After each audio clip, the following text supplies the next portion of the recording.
pledge allegiance to the flag of the United States of America and to the republic for which it stands, one nation, under God, indivisible, with liberty and justice for all.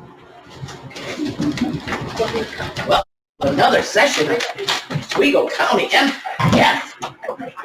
All right. Minutes. Let's start out with the approval of minutes. Has everybody had an opportunity to look them over? Is there any additions, corrections? Move it. Second. All those in favor? So moved. Okay. Resolution EP1. Authorizing the Oswego County Office of Mobility Management Office of Community Development, Tourism and Planning to add the mobility coordinator salary and CARES revenue into the mobility management budget. This is a resolution. It is updating a resolution we did in May. It is because we did not include the salary and the revenue part of mobility management. So it's more or less a financial adjustment. Is that correct? Yes. Any question? Thank you. Motion. Second. Any discussion? All those in favor? Aye. Opposed? So moved. EP2, resolution authorizing budgetary modification, Department of Workforce Development, to accept Workforce Innovation and Opportunity Act WIOA's, I think that's program year 24? Yes. Yes.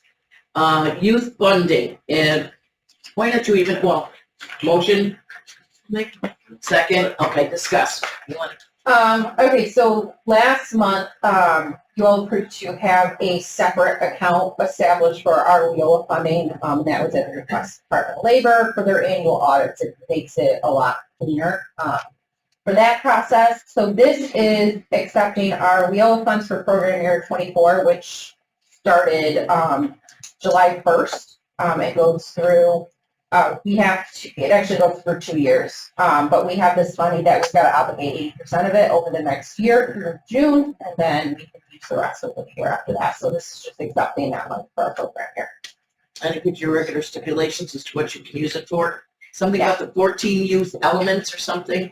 Yes, there are 14 required elements for WIOA youth that we have to offer. Either our office has to offer, whether it be career services, and then we can also, we have MOU partnerships with Farnham for different substance abuse, treatment referrals. We have a contract with OCO for mentoring.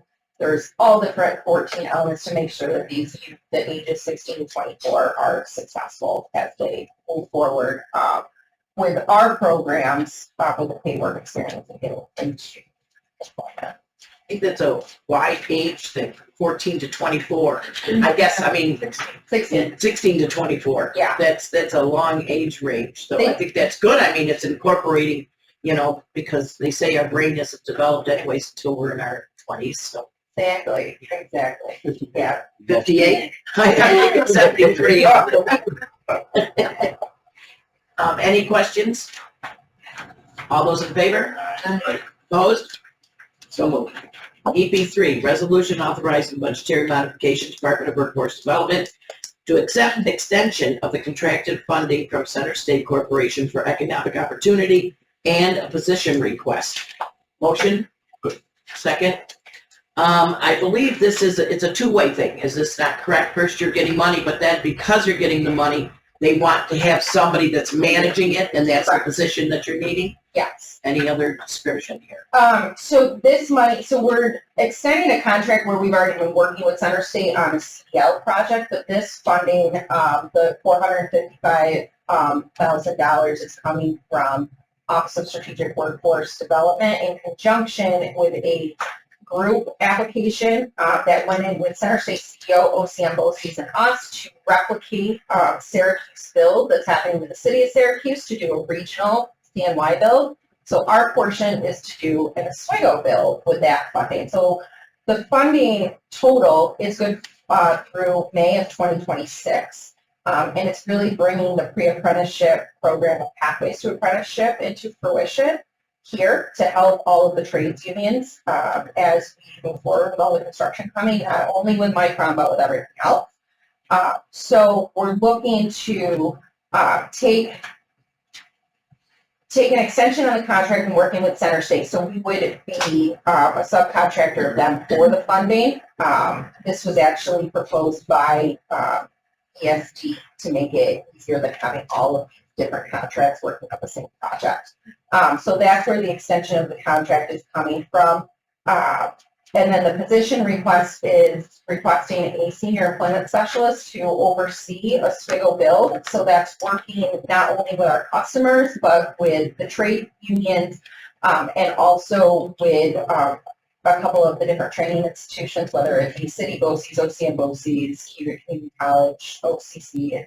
It's part of the Future Ready Workforce Innovation Consortium that's regionally workforce development boards and training institutions from BOCES all the way through universities. So having that that senior level would be really beneficial, and also it will allow us, if this program grows, to possibly add it to that team or slide some of our current team under that person to really focus on this. We're in the planning stages already. Actually, I have a meeting tomorrow to really work on this. So we're hoping to get this up and running and have the first cohort of pathways to apprenticeship start in about January or February. Now, with them adding a position, is that affecting us? I mean, they become an employee, they have all our benefits, and I know but everything is being paid for by this money. So it is budget neutral at this point. Correct. And you feel next year there'll be other subsidies that would take it up, or does it go away? It would be paid for under this grant through May of 2026. So at that point, before that money runs out, we're going to be looking for additional funding to keep this going from there on out. And the Pathways program, as it grows across the region, because right now it's just City of Syracuse. Onondaga County's looking to grow it, have it in Oswego. There's already one starting in Tompkins County as well. And Center State is working with Mohawk Valley. So this is a whole regional approach. And the state is already looking at how they can roll this into what the governor has put out as the on-ramp program, which is going to cover not only the construction, but advanced manufacturing and everything having to do with Mycroft and the I-90 Tech Hub that the feds have put out there. So it's all connected, and there's already money set aside for those initiatives. So it's more of a question of how is this going to roll into there, but we got to get it started. So I foresee money going in that direction. With, Phil, I ask you at this point, as your position that you are at NISAC, is that with the leaps and bounds that we have been doing with either workforce and transportation, is there an ability for us to at least see if they could have some type of workshop at one of our NISAC conventions? Because I really feel we have a lot to offer. The two of you have checked all your boxes and have been able to get additional money because you keep checking your boxes. You do it in a timely fashion. You've grown. You're creative, and well, even NISAC had you do an article. So I really think that it's justifiable for us to reach out to say that we've got just write up a proposal, which I think workshop cover. I can't get that. Get in front of the executive committee and the education committee that designs what is going to be there is attendance. I think we've got a lot to offer, and I think it's time for people to recognize what we're doing. More work. Yeah, give you more work. I just thought it'd be kind of a good idea. You have all this extra time. We want to give away our secrets. Well, it's kind of like that secret ingredient. You don't need to give the secret ingredient, but and so most likely, well, we have them in January or February. I mean, not this one. We'd be able to be. Yeah, they're at the end of January, early February. Legislature conference. Yeah. Fall conference. So either one of those should have you already birthed and back. And okay, let's. Any other questions for EP3? All those in favor? Opposed? So moved. EP4. Resolution authorizing budgetary modification to move money from the revenue and expense line of, and it's a New York septic system 2 to New York septic system for the Department of Community Development, Tourism, and Planning. Motion to discuss. Second. From my understanding, what it is that a couple of years ago, we got $150,000 for the septic systems and that anybody that is on Lake Ontario. And of that 150, we spent 159,999. So we did get a new grant for 100,000, which we approved of last month. And so what we're saying is that we need to move 9,999 of that 100,000 to satisfy the expenses we got out of the first one. And then we have the rest of it going. So it's basically, it was such a good program, but we kind of overspent, but we got a new grant, but we just have to level out. Any questions or discussion? Oh, Discuss. sorry. Oh, I thought I already did that. No, I'm sorry. Okay. I did, yeah.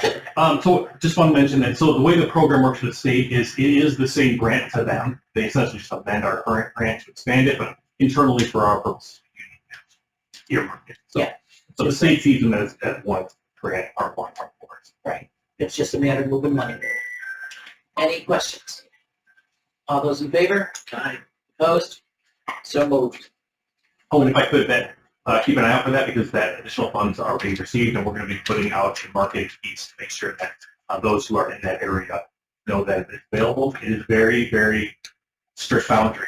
The state sets the boundary, and if you're 1 inch on the other side of it, your property is not. So, yeah, we've been already telling folks because of the information we applied for that working publicly. We have people calling. I think of the 10 or so that reached out. Only one. Just keep that in mind. It is only literally within touching distance of the lake. Very strict. Couple areas that jut out, but almost that's There a list of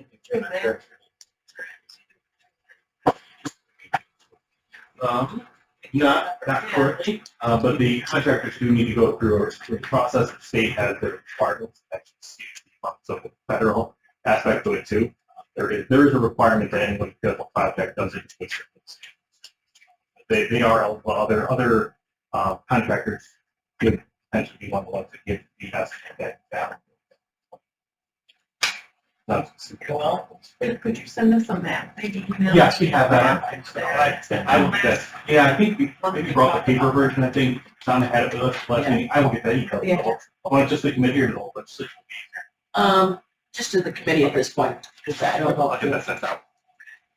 they have questions. Now, this has nothing to do with income, correct? No, it's not. It's It's fortunate if you are one of those properties because many of the properties at Boardable Lake are probably not going to be. okay. We are hoping to have other programs that would be more supportive of those who have income issues. Down the road. This one again, the state pretty much just support us. They said, hey, certain environmental issues, here's a bunch of money, go find the people. I don't believe we voted, did we vote? Yes, we did, so it's all passed. Okay, let's go right into promotion and tourism department updates. Well, you're looking at me, but thankfully, Oh, yes, Daniel is here. Daniel's here, yes, oh, welcome Dan back. Yay. And he did say that the sling is just there so when he pledges, he doesn't have to move. There you go, I'm good patriot, there we go. Tourism, the county fair went well. The attendance was good and everything was satisfied with that working out. Social, when it comes to farming, the best was Paddle Fest and Harbor Fest that performed well. And working with the administrative office in the NOAA event,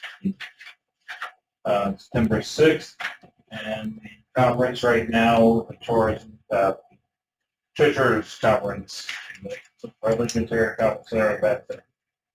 And we've released our 51 version release photos as well. So, Right. and that's all for now. Okay.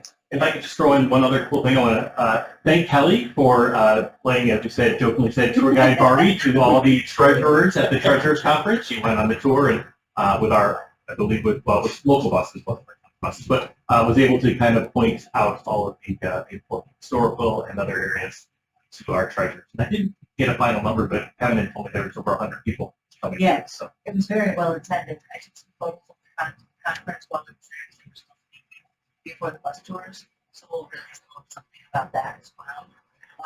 Just to the side note about the bus tours, we visited Fort Ontario, they paid the Maritime Museum, and everyone was fascinated with the stories.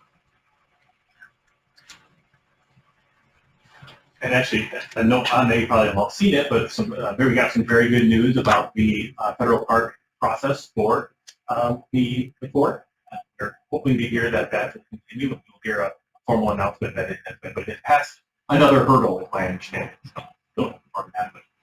We're moving in the right direction. Now, did this one have to go through Congress as well as the Marine Sanctuary? Yeah, the national monument has to be approved by the Congress. And I think the area they picked is only 4 buildings.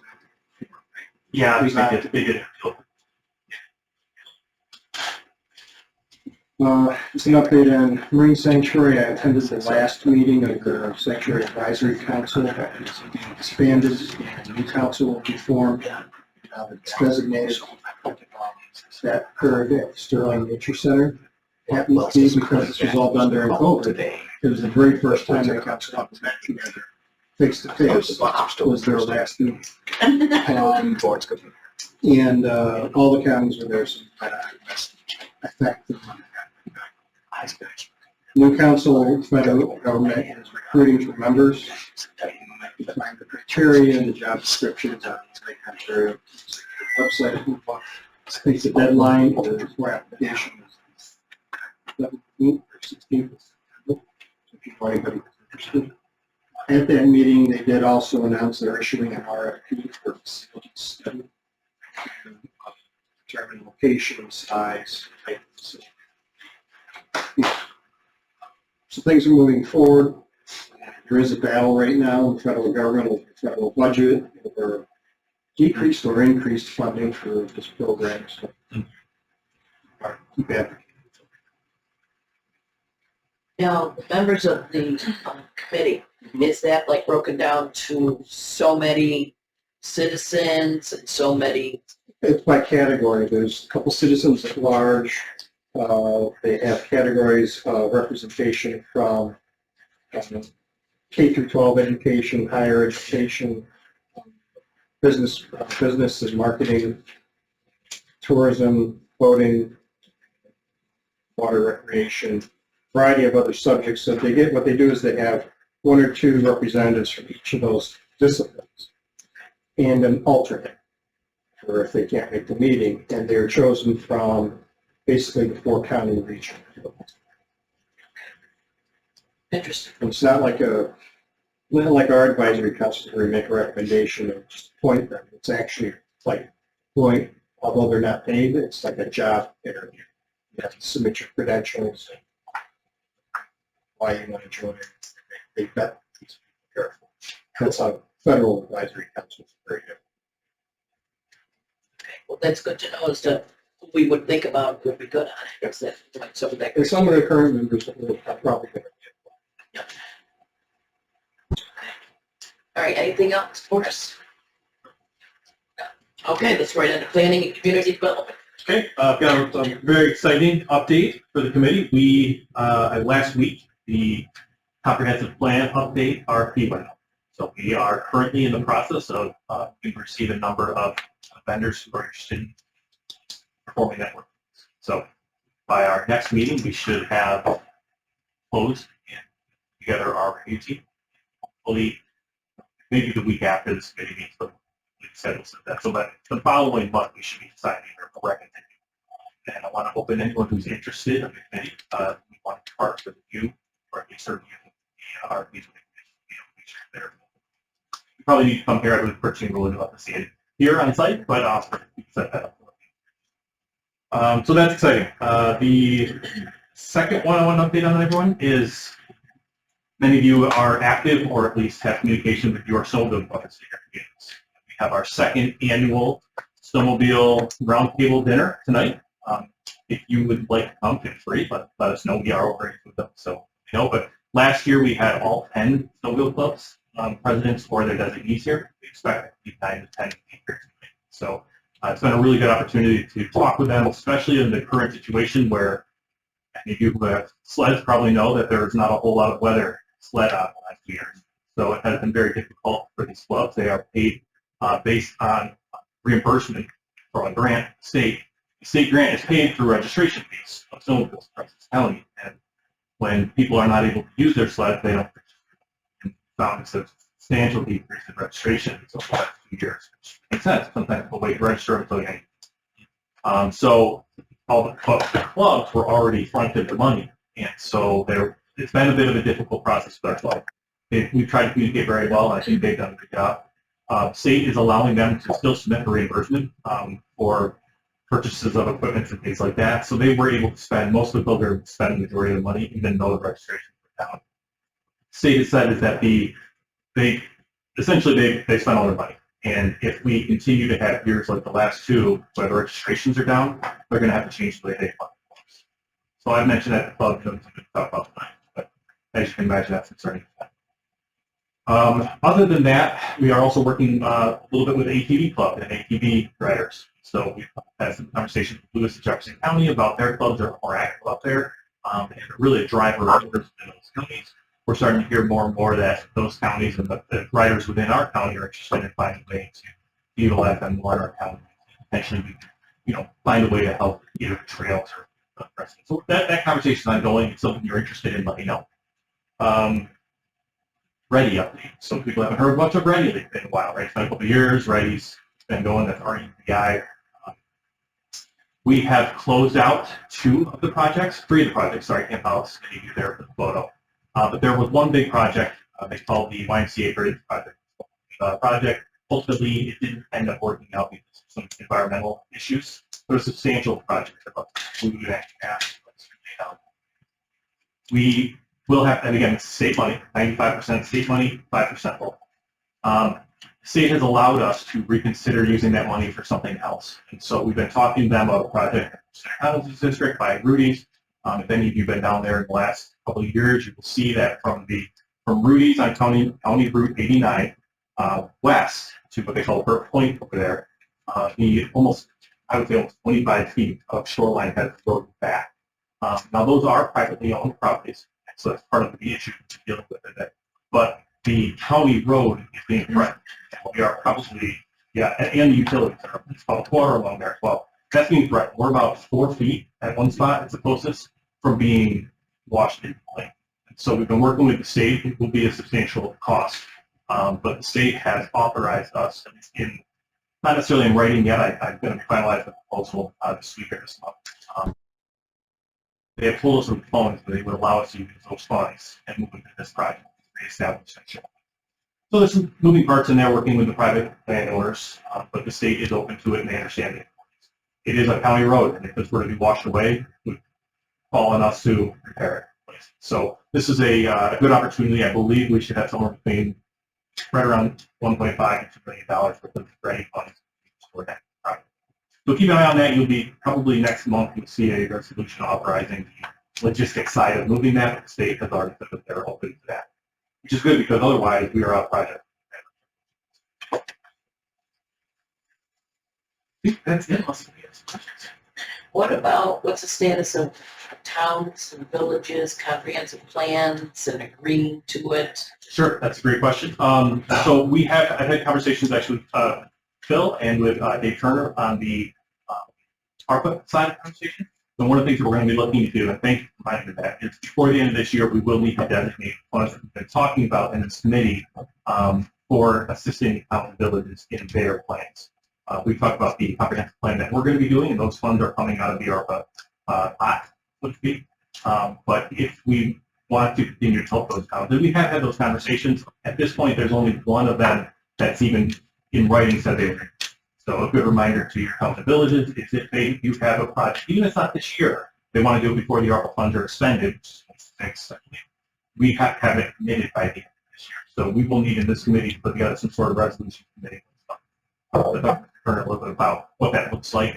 We said there needs to be some sort of a contract between the department and the county to commit those funds forward. But once they've been committed, we should be eligible to utilize them for like a distribution process in 25 days. But we'll need to know that. I've talked to Rich about it, because farm's going to develop a template, interdepartmental, interagency contract.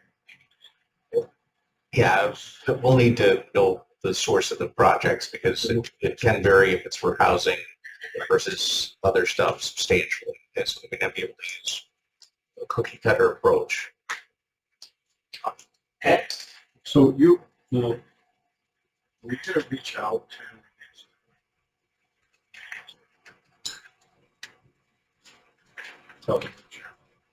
Yeah, so we were offering.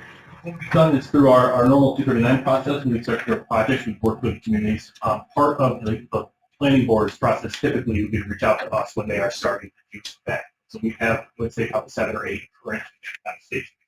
We offer free assistance from the planning office for mapping, technical support, and things like that, and make sure that as they're putting these comprehensive plans together. But they've also been we've worked with both the Tug Hill Commission and the regional planning because they typically have been brought in these conversations as well. So it's still early for most of them. We have a couple that are farther along.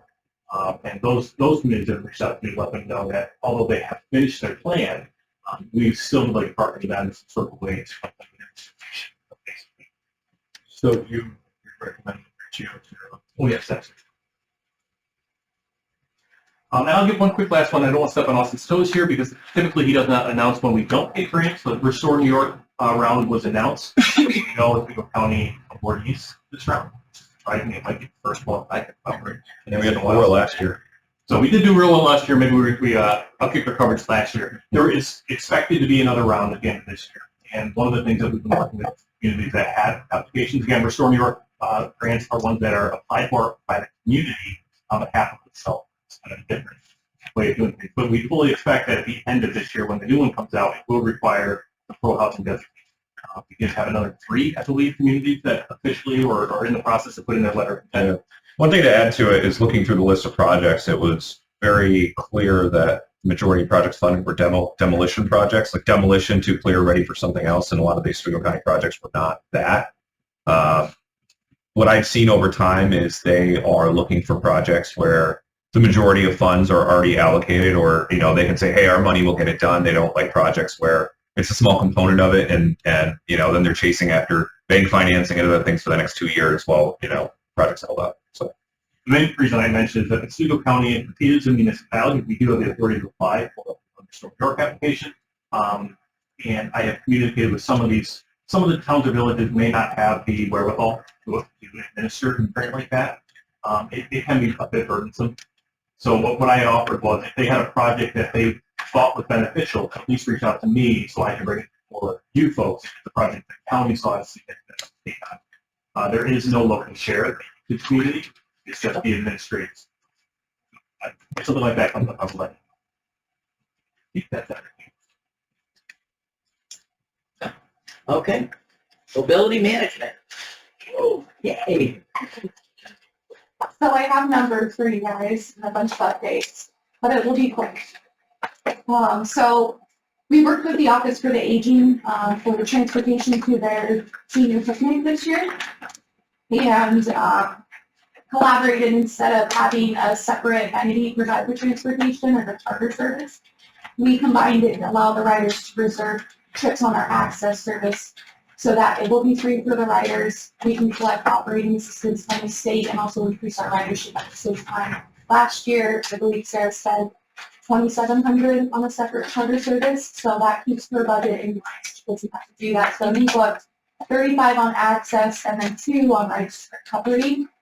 So once we filled up a couple buses, I cross-referenced some of the names with our rights for recovery trips and found that still funding to that program, so I was able to move some over so that we could put more on access. But that's exciting, and that should be happening this month. I did put the park and ride maps for the state fair. So I did have DOT reach out. I guess DOT heard that we were doing this and we're excited about it. So I guess they read one of the press releases about it, and that's how they got the information for it. And they were like, hey, we just want to learn more about it. I have been having a lot of calls regarding this. So we do have extra buses on standby in case they get filled up, like another bus. Nobody's going to get stuck. You're telling them we will not leave you at the fair. We'll have a secondary bus deployed to pick you up. But we have 2 days, so the 24th will be Fulton and Oswego, and the 31st will be Central Square and Phoenix. So we did get that on the schedule for you. Thank you. And we'll see how our ridership goes. This is just year one. If it goes well, maybe we can add additional buses next year. People are asking why don't we have buses going every day. I was explaining like we have to start small and then we'll build it up from there. But people are talking about it. Tourism has distributed some of these flyers at HarborFest, and they have them in their center as well, which has been amazing. And we distribute them all over the county. Cities have been reaching out asking for them, so I anticipate ridership should be good.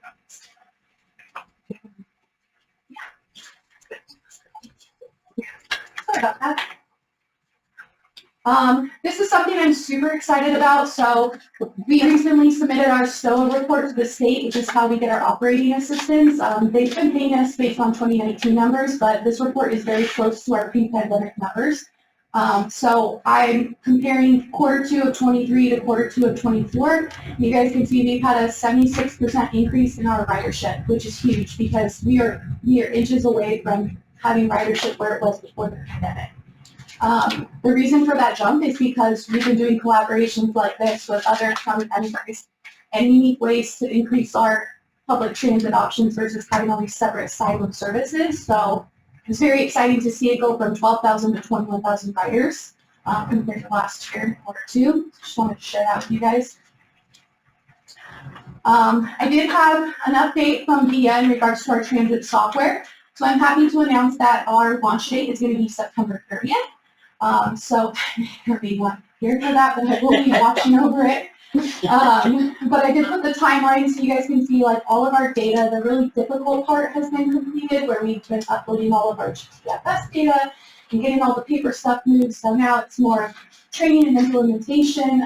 All of our new tablets, the tablets that we were using before for our software was about 13 years old. So we have all of the tablets that just arrived last week with the charging port. We're not going to do anything with this until the software is done. We don't want to put old software on the new tablets. So expect to have the app launched by September 30th, which is exciting. Farmers Market has been going super well. I just have the first 2 weeks of data, but I do send it out every 2 weeks so you guys can see where we are. But this is year 3, so in 2022, weeks 1 and 2, we had 11 riders. 2023, we had 46, and right now we're at 53 for the first 2 weeks. So it's increasing steadily. And there's locations on there so you can see who's been picked up from where and what facilities are utilizing the services. And then the last thing I put in here is we audit our vendor quarterly. So I go down to their facility and I sit with every department and I listen to how they're operating. So the front page is just the summary of that in-person audit, and then the second page is a ride-along. So it shows you which bus I sat on for the day, what stops I went to, making sure they're in compliance with ADA because the state checks on that as well. And then the last page is we started tracking when we get phone calls and somebody calls to complain about a service. We log that complaint and then we show what corrective action was taken to fix that complaint so that we can have better service. So all of our services, not just this one, we are tracking everything on this document, and this is also provided to the vendors so they're aware of which complaints that they had for which service for the quarter. Information is power, and this is what this is. This is covering everybody. You know what happened. You've got backup. You've got proof. That's what's so important. It's not just word of mouth. It's documented.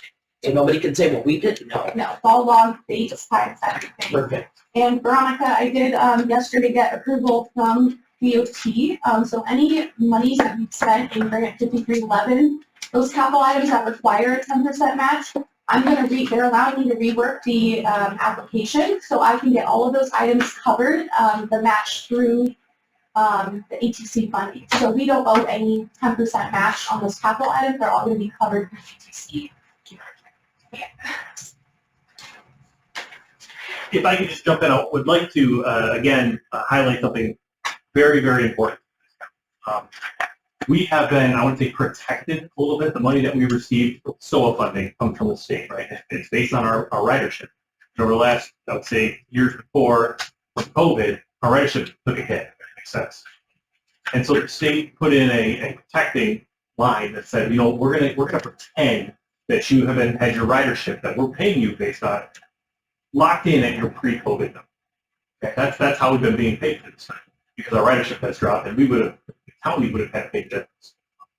But thankfully and incredibly, we are almost back to the point where we don't need that protection because I fully expect at some point the state to. And then if that were to happen, we weren't able to get the pre-COVID numbers, but again, come out of our taxpayer pocket. So again, you all know this, but I want to say it again. The work that Heather and her team has done has been absolutely incredible, to the point where when she reported this to the state, they put the numbers for this quarter. They came back and said, "Well, you guys got something wrong here. You can't possibly. You added in an extra digit or something." And then how can you explain this huge growth? And we just had a picture of Heather back and just kind of said, "Yeah, Heather." But again, I want to just highlight that this is really incredible work that's been done, and it is saving our taxpayer. Thank you to you for funding the department. I thank you to Heather for doing this. And our community does appreciate it. Constituents, more and more, they're talking about it. They see it, they're using it. It's kind of like you build it, they will come. And this is what it is. I remember that when I first was in transportation, the information, nobody understood, well, what bus do I take to where and to when and how do I get on it? And it was a mess. And now it is so much easier. It is right there. And that's why people are using it. And of course, the wraps. People understand, yes, that these are for everybody. Great job. Soil and water, Raven, I should have said something to you, I just realized it, is that they would not be planning on coming in. They're going to be more, maybe once or twice a year. And Joe will let you know, so it's not in every month. Operation Oswego County. Yes, lots of stuff to talk about today. So first I wanted to mention that back in July, myself and Chairman Weatherup attended SemiCon West in San Francisco, which is the world's largest semiconductor supply chain trade show, and it was a success. We got to work in the New York booth for a while, as well as go out and talk to some companies out on the floor and kind of shared information about the assets that we have, as well as met with several state officials. It's actually kind of funny. I've been trying to get a meeting with Kevin Eunice, who's number 2 at Empire State Development, for a couple of years, and Jim found him within 10 minutes of being there. So it's kind of cool. But it was a good success. I think our plan for next year is to increase our presence, seeing what some of the other states and other regions around the country, including Onondaga County, have done over several years of attending and building their presence and building their assets and marketing and promotion materials.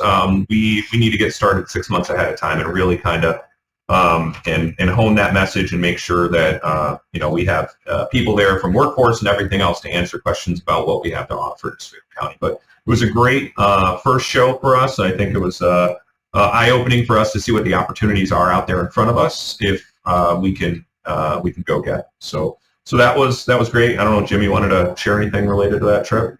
I have shared with everyone. Yeah. I thought it was, excuse me, I thought it was a good success. Awesome thing for organized, and I didn't find this Kevin Eunice, but the blind dog and the whole thing. But,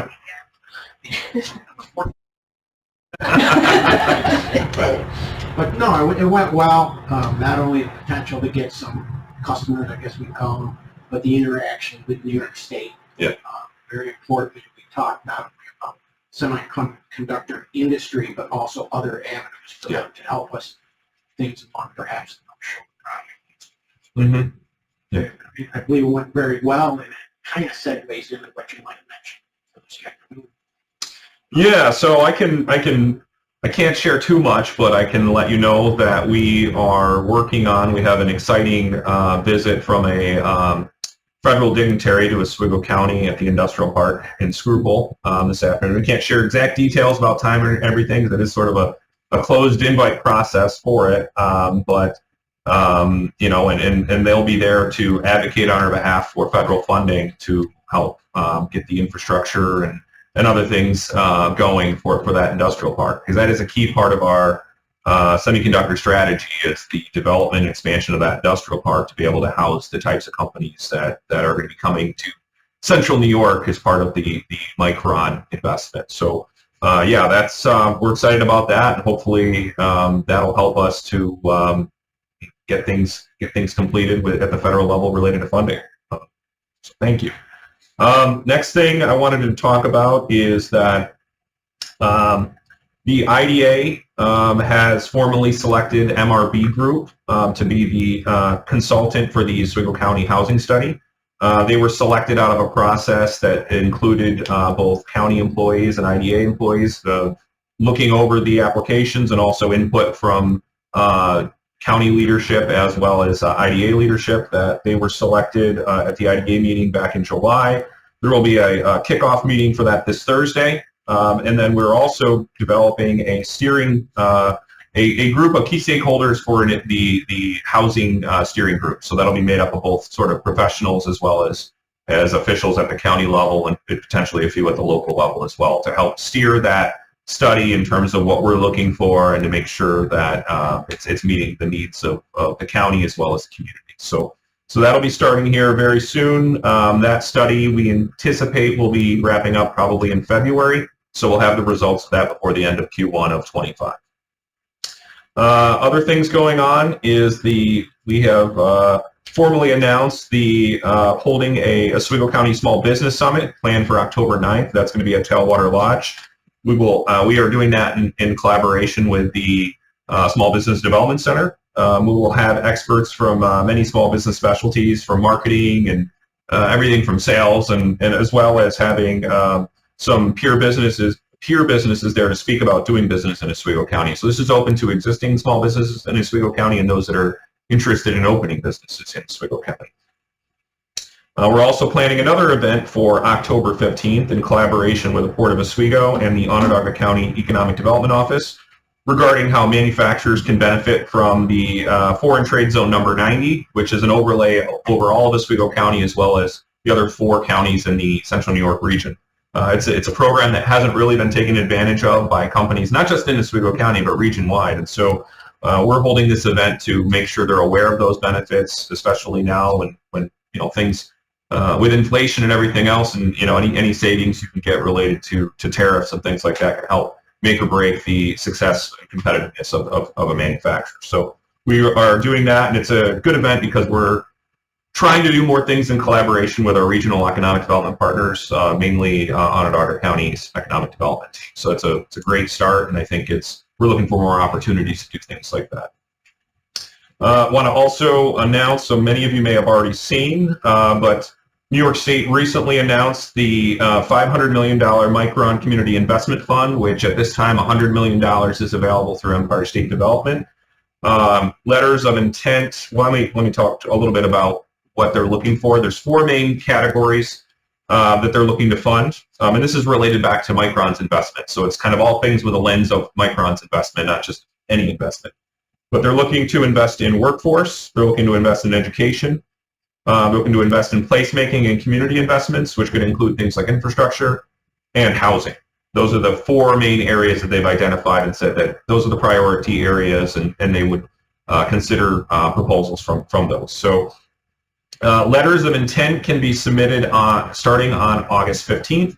There's no date that I'm aware of at this point as a deadline. I'm not sure if it's going to be sort of rolling until they run out of money or what the case is, but I would encourage anyone, any legislators who know of any potential projects or communities or organizations, especially ones involved in workforce, hint, that it's a great opportunity for because as far as we know, this is money that's only available to Central New York. This isn't money we're going to be competing across the state for. So $100 million across Central New York can do a lot.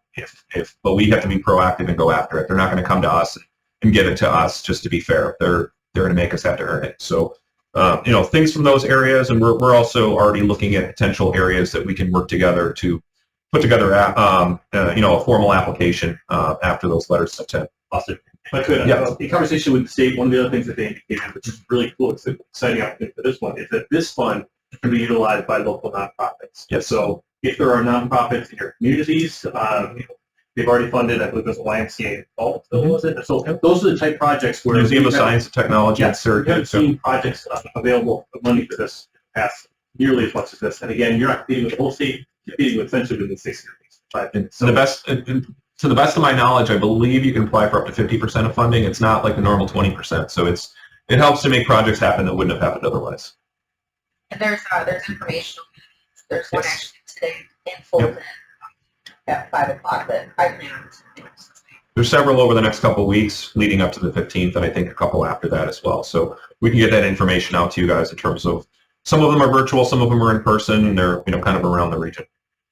Now, can the county do it as Yep. well as smaller municipalities? And I know So- sometimes it's like the county can't, but The eligible applicant list, looking at it, there's not much I can see that's not eligible. I mean, it says not-for-profits, for-profits, counties, municipalities, IDAs, economic development organizations, tourist attractions. I mean, they hit the whole gamut of everything there. I mean, there's probably some things they don't want to see from, but looking at the list, I was like, wow, this is pretty wide open. So yeah, the county had a project that that was either affected something in a localized area or countywide. I think that they would look at it as long as it's hitting those 4 priority areas. Other things, and this is sort of just related more to specific projects. So I know at the last meeting we talked about NET and DI, the project that they're looking to develop down in the city of Fulton. They were approved at the IDA for benefits to create and retain up to 30 jobs and redevelop a vacant 90,000 square foot former Kmart space into manufacturing facility, which is important because that's right next to the Cuyahoga County Advanced Manufacturing Institute and some of the other investments that are happening down there. It's going to be a great project and kind of shows a lot of what we're seeing right now in terms of further investment in the manufacturing sector here in Oswego County. And then last but not least, we approved a public hearing to be held this month for Bashford Lumber in the town of Albany. They're going to be expanding a significant expansion in a sawmill in the town of Albany on County Route 6. And so we're excited about that project. So public hearing will be held, I believe it's on August 19th for that project. Any questions? questions? No. Hearing none. Moving right on. Rachel, workforce. So I do have one flyer passing around. So we are right now partnering with MAPNY and Cuyahoga Community College, bringing MAPNY's Real Life Rosies program to Oswego County. They got a grant from the state. They've done a couple cohorts, I think 6 or 7, with Mohawk Valley Community College. So they are replicating it here with us at the Advanced Manufacturing Institute. It is a training specifically to try to get more women into manufacturing. So it's a pre-apprenticeship program done with a lot of hands-on, but then also some instructional classroom training at community college, and also getting a lot of the local manufacturers involved. So it is an 11-week program. And within that 11 weeks, they're not only learning the manufacturing basics with some soft skills, and also having about 3 or 4 different tours. And then at the end of the program, the businesses have committed to interviewing these ladies as well. So on our end, we're helping with recruitment and then the supportive service side to make sure that transportation, childcare, all that is set up so these women can be successful. The program is held kind of in the evening, 2 nights a week for 11 weeks. And if they successfully complete, they can also sit for their OSHA, we're discussing whether OSHA 10 or OSHA 30 at this point, but then also a manufacturing certification that will help with their entry level into the industry. So hopefully we can get a successful first cohort, and Mackey has received funding from the state for 2 cohorts to do this program. So hopefully it's off. Now, how is this being advertised? We just got the flyer on Friday. So we put it out. Mackey's got it out on their networks. We've got it out on ours. I have added it to our newsletters that go to job seekers, and also our board newsletter. It's out on social media. We're all sharing it across everything. The class right now, originally we had said to start first week of September, but it's too close. So I think we're pushing it to mid-September to start, so it still is aligning. And in our conversation too, we're recruiting women, so we figured let's get their kids back in school, and maybe that mid-September is a better start date for them anyway. So we do want to put out there, we would not turn any males down from this, but there is even a unit within it about how the social aspects of women in manufacturing, because they are a minority when it comes to the workplace too. So we won't turn that down, but it is definitely geared towards women. Now, is it, well, the thought just went out, sorry. Oh, I know, is it any income based or age? Age, income, no. No, the grant wants us to go after disadvantaged communities, but being women in manufacturing really helps with that. Okay. But no, there's not an income based on this. But the job they would be going into pay about anywhere from $17 to $20 an hour. So, but it's been a success. So hopefully it continues to be a success. And it really, a lot of the training is mirroring what Cuba Community College is doing in their Advanced Manufacturing Institute, which they're still trying to grow. So hopefully this will grow some exposure for the programs they have there. We're also working with City of Bolton, setting up a training for about 6 to 8 of their entry-level employees with a basic hand tools class. And we're doing it again with Cuba Community College. We just had a meeting yesterday because we were working with the mayor on our CDL training, and he came to me in a conversation and said, I need help. These guys don't know how to use power tools. They don't know how to use a tape measure, and we've got all these projects to get done. And we're like, all right, CCC has a class that they can set up with P-Tech students. So they're really going to morph the class to what the city really needs with their employees. And we're working with them where they're going to just do 1 night a week, about 2 to 3 hours of training for 12 weeks. They're going to let the guys that are doing the class out an hour early. They're still going to pay them for that hour. And so they can get the training and still be home by about like 5 o'clock. So it's not really cutting into their time. And hopefully they can up their skills. That's great. Well, sometimes go back to the basics. Yeah. I think a lot of times we just assume. Yes. I assume everybody knows how to write. No, it is. Yeah. You think with a tape measure, but You think you would. But then again, Austin. So I was in a meeting recently, and there was discussion about, it wasn't anything about Oswego County, it was just kind of overall, if there was potentially use of things like YouTube or TikTok to create videos like the top 5 jobs you can get with that make over $60,000 with less than 6 months of training, things like CDL and like manufacturing, like a maintenance technical, like all like wastewater treatment plant operators and things like that.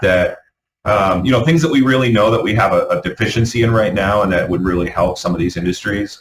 Just some media, some sources of media that we probably don't traditionally get to, but there may be people in those that you could kind of influence and get, so it could be something maybe done in partnership with P-Tech or Cuba or something like that, like Workforce and some of our educational institutions to promote some of their certificate programs or some of the things that, like especially CDL and things like that I think we really know we need right now, and just it was an idea, and I was like, oh, that's interesting. I'm going to put that in my head and bring it back to Oswego County. I like that. We actually just submitted a grant on Friday to continue our CDL training program.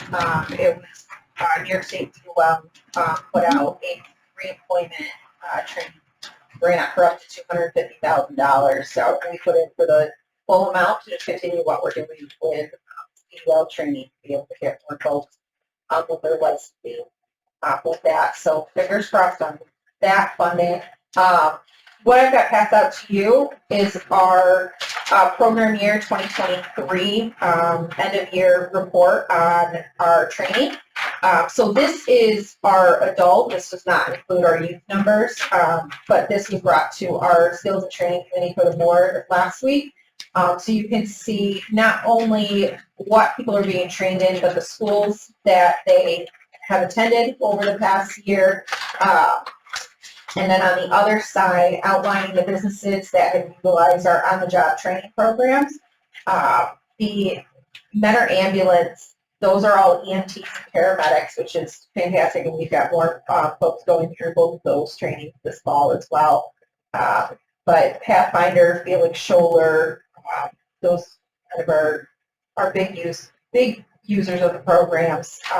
But just to give you a snapshot of what people are coming in and looking for. So we're still trying to grow the number of businesses that are using on-the-job training. We're always sending the information out. I think a lot of times the paperwork that the state requires can look, kind of inundating on the first round through, but once you do it once, it's kind of a little moving forward. So it's just sometimes convincing the businesses to do it. And we do currently, right now, we're hopefully receiving proposals on a current RFP we have out for our online career pathways training, which it's been, our contract's been with Metrics over the past 20 plus years, every 5 years going out, they win it. So we did send it back to New York Wired for Education that has the Metrics program, but we'll see who else comes through that. So I think with our deadline, I would be bringing that here in October to get a new contract for the legal calendar here on that as well. Hopefully, Metrics has more companies this year. It's grown so much that I don't want to have to change program or anything. So, but they're under new ownership, so we'll see what comes back. Sometimes something that works doesn't need to be fixed. Right. Right. Reinvent the wheel. And just a couple other things we're working on besides our regular training that's going through. I have a meeting next week in conjunction with City BOCES. We're bringing in a lot of local businesses and talking about how to reinvigorate HVAC training program. It's something that we've heard from a lot of the unions. They actually want their guys to have that training outside of the union, coming in with that. But then also there's a lot of people that come through and the only training program around is OCM BOCES.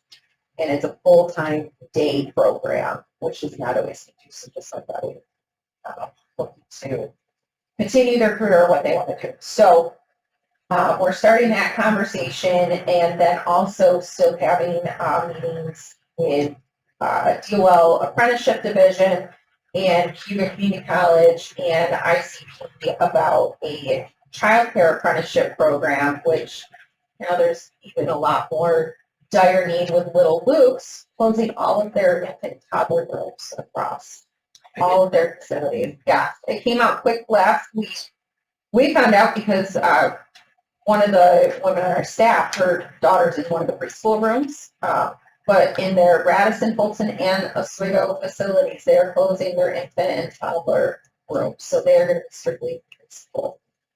Is it that lack of people, teachers? Actually, they're not filling their slots because they're too expensive.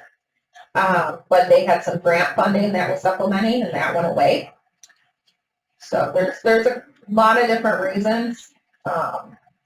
So I don't even know how many meetings. I mean, we met with Brandy last week on something. I know she's had a lot of meetings lately.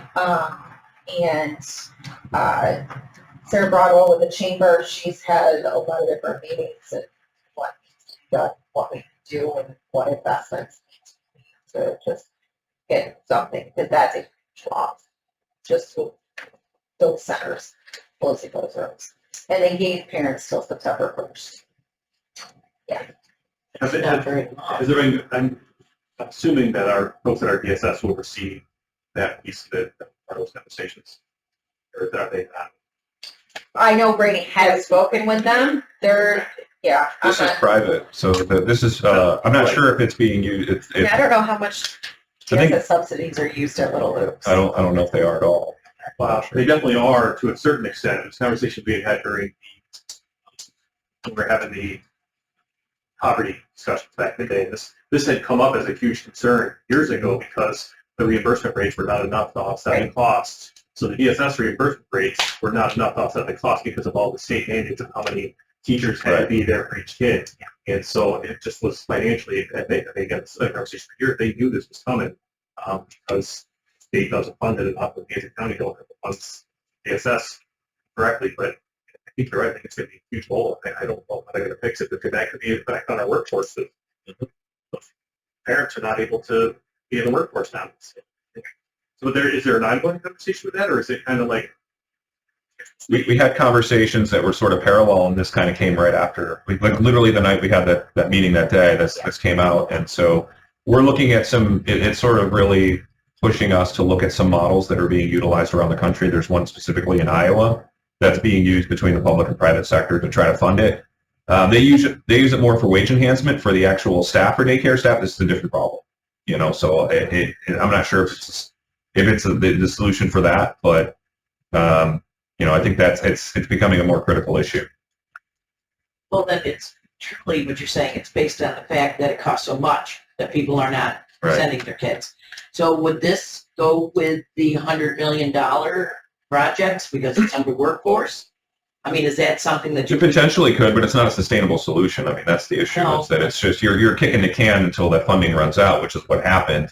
I mean, really, ultimately, what you need to do is try to get the state to change regulation about how many students per provider. Because what I've heard, it costs for them to break even, it's $25,000 per infant. How does that make sense?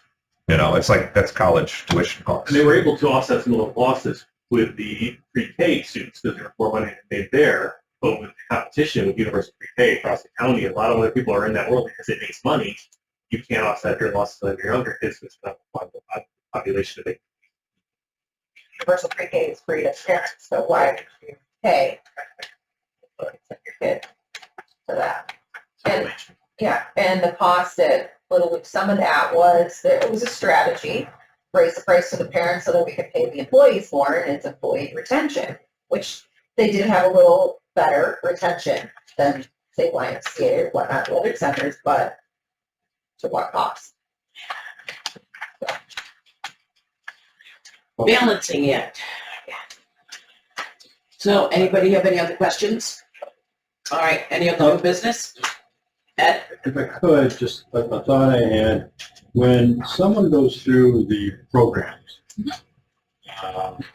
is there any follow-up down the road to see if, 9 out of 10 get a job, keep a job, 3 out of 10? Are there reports, different state agencies? Yes, so I will say the statistics are poor because we have to do it through survey, and the return rate is very low. Yep. But the state actually doesn't require us to do it. So what we do is somebody that goes through a training program, we do send them an initial completion survey, and we actually get information back on how was the training program and the school. And then also if they are employed right after, and usually right after those, we get a lot of responses because we've been in contact with them the whole time through their training. After that initial one, then we continue to send monthly surveys for those that are in training until they tell us that they are employed.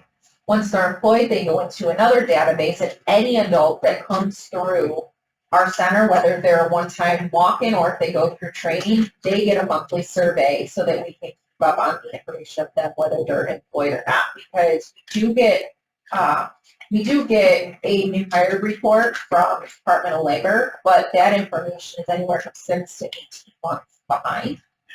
So it's not the best. We've been trying different ways to try to get more of those surveys back. We've done an email, mail, depending on the person. Sometimes you can call them on the phone and get it done, but it all depends. We keep trying to find new ways. We are required by WIO to do follow-up for a year after they exit from our programs. So.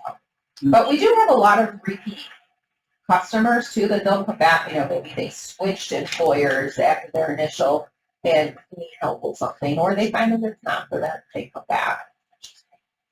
If any of these jobs come to the county, the drivers, like the buses or anything like that, it's a monthly program. Yeah, we worked really closely with our highway department on a couple of their folks that didn't have their skills to upgrade into that. I've had a conversation with solid waste, they just didn't have anybody this round. Tried to get school buses. Work out this year. Yeah. But with OCO does their own training program in-house. So does Centro. Yeah, and so does Centro. So they don't really need our help at this point. We help them recruit, but then they train them. OCO just hired 2 drivers. We still need the average age of the school bus driver or the public transit driver is they retire. So I see like up on 31, there's buses all over. Yeah. We will train you, we will. So you do the same thing with themselves. Yeah. Any other questions? Any other news? Okay, goodness, it looks like we're gonna get out of here at 10 after 10, all-time record. Unless, Rich, you came in, is there anything you wanted to add? No? Jim? No? Okay, motion to adjourn, second. Have a great week, guys. Okay. Yeah, but you I think tomorrow, yes. Go to your office. Sir. Go. And I guess we're going. You can actually take this back. Just the folder, because I'll take the. Yeah. Okay. Let's do that. I don't ever. Get on your phone, okay. I'll always reach. Yeah, they were like, they're like, yeah, okay. Good job. Okay, we're good. We'll be a big. No, but Yeah, I think we're good. Got the mission there. take a lot of I didn't put you All right. on. Oh, no, that's okay, I appreciate your break. That was nice. Okay. I told them. Yes, no, thank you. Hey, so. Yeah, Tim, I gotta talk to you when you're I'm done. not going anywhere. Okay. So.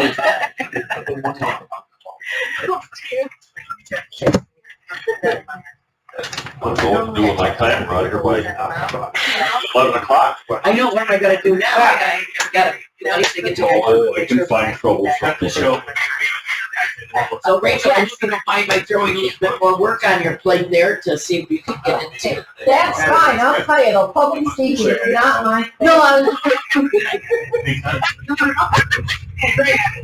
Well, you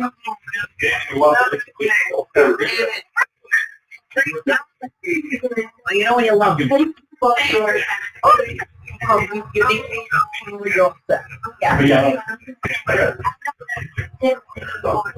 Okay.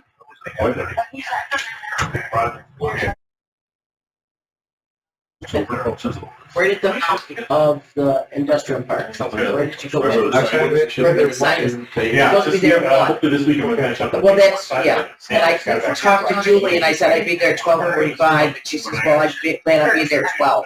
Well, I'm not gonna stand there. And I think it's raining, so it might be a tent. So they, I gotta be. they signed the minor lots and they just approved it again. Yeah, we don't have money there, but 200 a year. Get your stuff. I got They might. They're. It's either one where it's a fine. So Either way.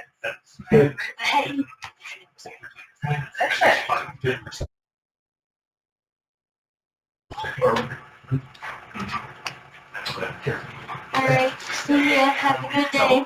Hey, Ray, I know, we're early. you about We that. were all done. About that. Yeah, that's huge. I talked to Ed about that a couple years ago.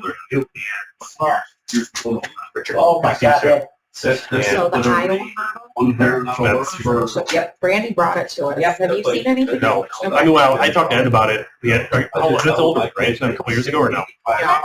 Yeah, well, Brandy just learned about it. She went to number six for her two friends, and I got everything. Actually, she had Happy the meeting. Tuesday. Oh, she's.